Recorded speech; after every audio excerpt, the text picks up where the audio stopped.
नमस्कार साथियों। आज अपन मुद्रा संकुचन के प्रभाव का अध्ययन करेंगे।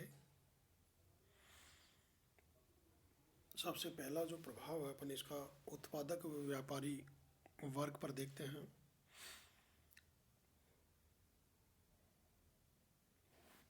मुद्रा संकुचन से उत्पादक एवं व्यापारी वर्ग को हानि होती है, क्योंकि इस स्थिति में वस्तुओं की कीमतें तेजी से घटती हैं, परंतु उत्पादन लागत उस अनुपात में नहीं घटती है।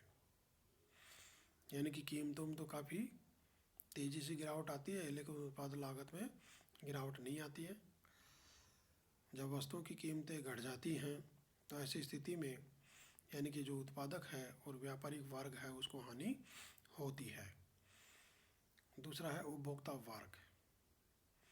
अपस्फीति यानी मुद्रा संकुचन में वस्तुओं की कीमतें कम होने से उपभोक्ता वर्ग को लाभ होता है, क्योंकि उन्हें सस्ती वस्तुएं उपलब्ध होती हैं। अगला है निवेशकर्ता वर्ग पर प्रभाव। यानी कि यहाँ देखिए अपन निवेशकर्ता दो प्रकार के मान के चलते हैं। एक तो स्थायी आय वाले निवेशकर्ता और एक परिवर्तनशील आय वाले निवेशकर्ता। स्थायी आय वाले निवेशकर्ताओं को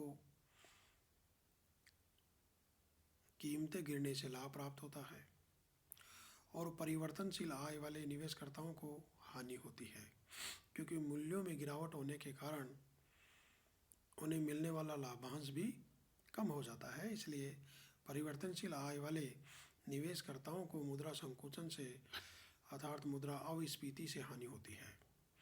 ऋणी व ऋणदाता वर्ग पर प्रभाव। अपस्फीति से ऋणदाता को लाभ होता है तथा ऋणी को हानि होती है। ऋणदाता को लाभ इसलिए होता है क्योंकि ब्याज के रूप में जो राशि उसे प्राप्त होती है, मंदी के कारण उसकी क्रय शक्ति बढ़ जाती है।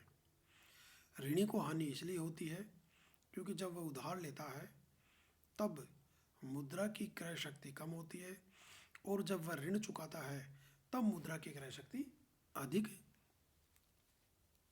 हो जाती है। तो ऐसी स्थिति में क्या होगा कि ऋणदाता को तो लाभ होता है और ऋणी को हानि होती है। और अगला जो इसका प्रभाव है वो देखिए वेतनभोगी एवं श्रमिक वर्ग पर प्रभाव। मुद्रा संकुचन की स्थिति से मुद्रा अपस्फीति की स्थिति में वेतनभोगी एवं श्रमिक वर्ग को घटती कीमतों के कारण लाभ होता है। अगला है यानी कि इस बाजार स्थिति में बेरोजगारी बढ़ने से औद्योगिक अशांति बढ़ती है, सरकारी ऋणों का वास्तविक भार बढ़ जाता है और मंदी के कारण अर्थव्यवस्था में गिरावट व गतिहीनता छा जाती है। अगला है रोजगार में कमी। अपस्फीति से कीमतों के गिरने के कारण उत्पादकों को हानि होती है, जिससे उत्पादकों को हानि क्यों होती है? क्योंकि वस्तुओं की कीमतें घट जाती है और हानि होने से क्या होगा, जिससे वे उत्पादन की मात्रा में कमी कर देते हैं अर्थात उत्पादन कम करते हैं। कारखाने बंद हो जाते हैं, मजदूरों की छटनी हो जाती है और रोजगार में कमी हो जाती है अर्थात बेरोजगारी बढ़ती है। अगला है कर भार में वृद्धि। अपस्फीति में करदाताओं को मुद्रा के रूप में कर